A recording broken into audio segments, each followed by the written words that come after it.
There's a lot of commercial applications for oil and mining and pipeline inspection and looking at critical infrastructure, but we're also seeing a lot of public safety and military applications for, again, gathering as much intelligence as possible and keeping potential scenarios safe as possible for boots on the ground.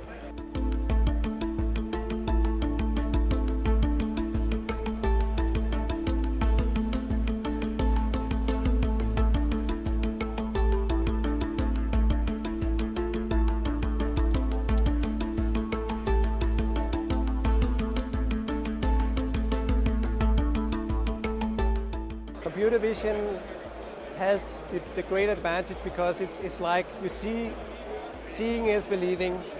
What you see on the camera is what is there, while other technologies may give you a quite good clue of what is and where it is, or very much where it is around. But when we have it in the camera, we know it's there.